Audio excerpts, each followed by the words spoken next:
four-wheel drive. So we'll start by taking off the head. We've got 4 14mm bolts on top here. We'll take these loose.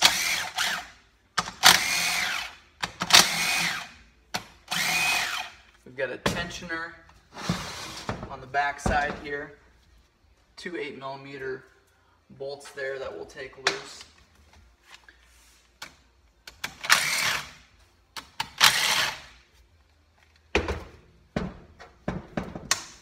And this is the cam chain tensioner here.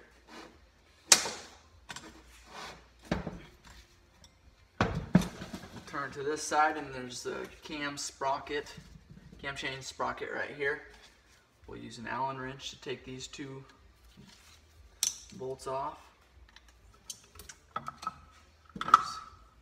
There's a sprocket cover there. The 17mm bolt there.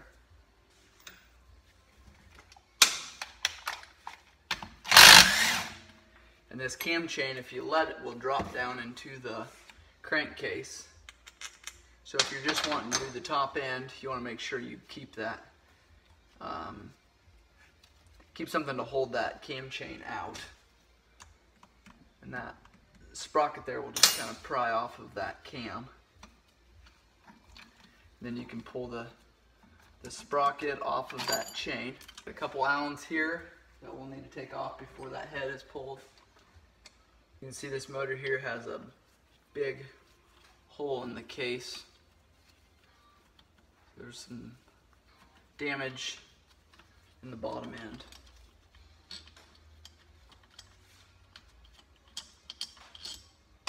Okay, so that's 6 bolts holding that head on.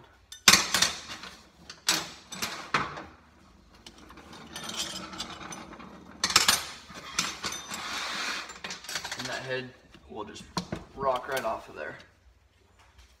There's the head there. Then we have our cylinder. We can pull a cam chain guide out of here.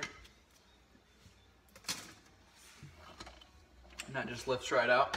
This side will stay down there. It's got a bolt holding that in the bottom there. And that bolt there is removed and that cylinder will rock right up. And there's the cylinder. I've got the cam chain in the bottom still, so you should be able to grab it now at this time and pull it out of here. As long as that bottom end's not locked up, you can a lot of times turn it, and I guess this one is. Now we'll pull the stator cover off. We've got the recoil starter here. The rope on it is broke. We'll see what the internals are like. If the rope isn't pulled out, you can just take this off, and nothing's spring loaded, that'll fly apart.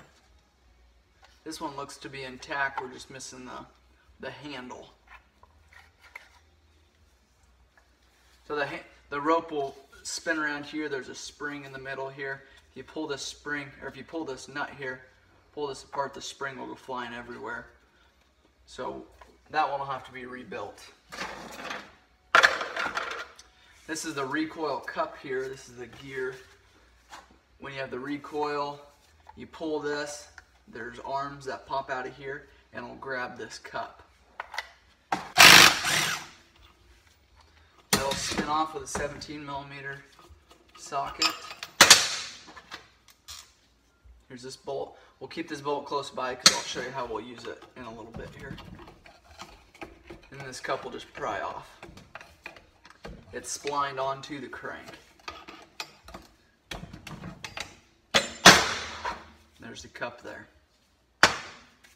Now we'll pull this cover off here. This is the stator cover. Here's your clutch adjustment here. It's a 12mm nut, locking nut with a flathead screwdriver adjustment there.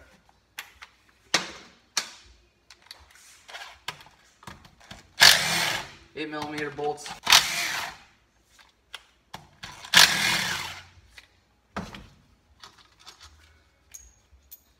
Looks like 13 of those bolts.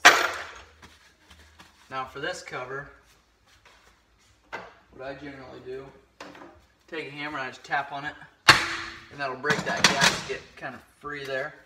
And then a lot of times you can just pull that off. There'll be some force against it because that's magnetic. That stator and flywheel in there is magnetic. You don't want to do any prying. So there's your stator there. Here's your clutch adjust, this mechanism here.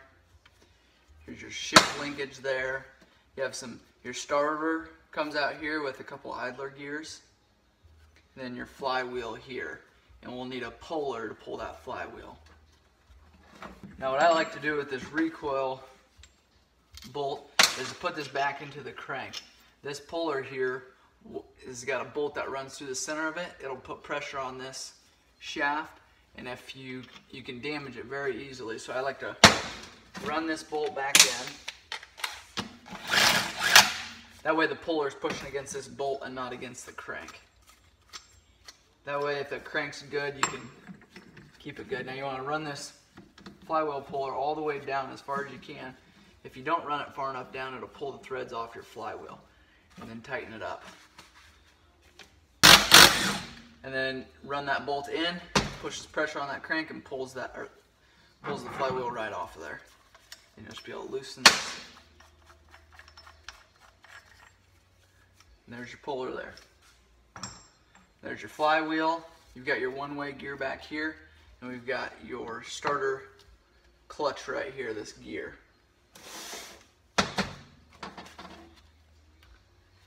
Here's an idler gear. There's another idler gear for that starter.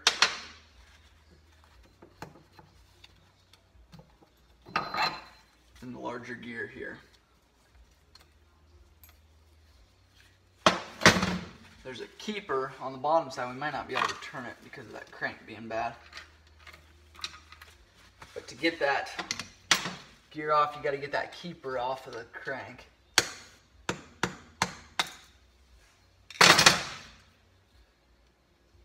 Just a little keeper there.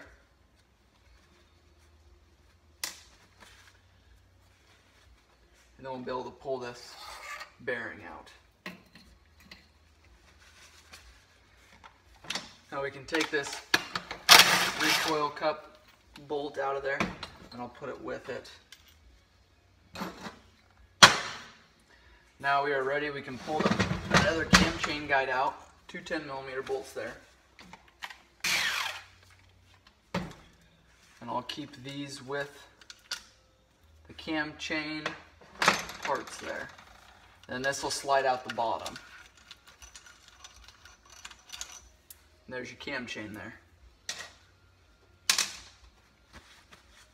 The shift linkage, we'll just pull out of there. There's a shift linkage. Here's your starter shaft here. This comes right off of the starter. And we'll pull that starter. Here's an oil line here, held on by an 8mm bolt.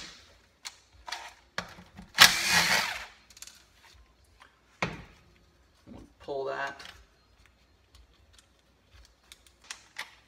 Here's a shift detent here. And that's spring loaded. So just be careful taking that apart. We'll keep the spring with the shift parts there.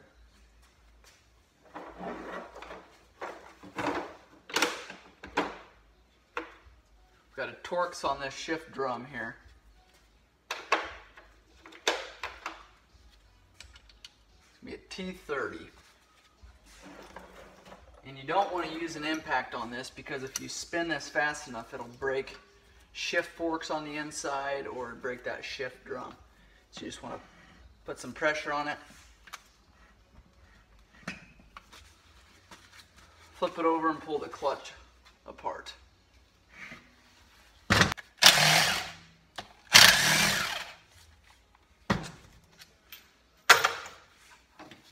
And then you can just push this starter back a little ways, and that starter will come right out. Line here going down into this clutch cover, we'll pull that. Two 12mm bolts there.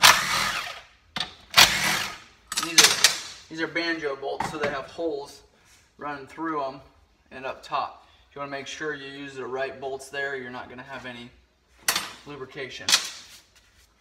We'll flip this up now and we'll pull the 8mm bolts all the way around the outside.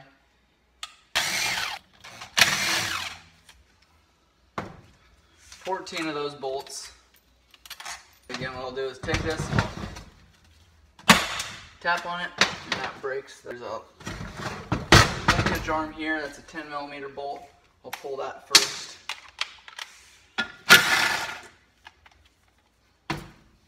Just pull that out of there. Now we'll be able to get this clutch cover off. There's the clutch cover there. Here's your centrifugal clutch, your inner shoe assembly, and here's your outer bell assembly. This is a one-way clutch, so it'll just spin one way. Here's your clutch basket with your friction plates and your steel plates. And we'll pull those apart now. Your oil filter coming in here, couple three Allen head bolts.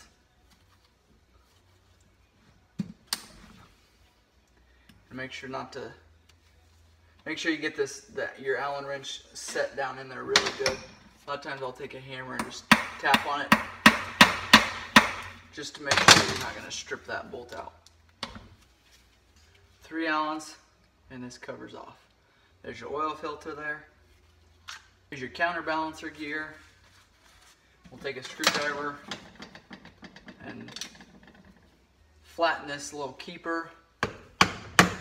That allows that nut from spinning. You need to replace those if you're going back together with it. And then that'll come off when we're ready for that.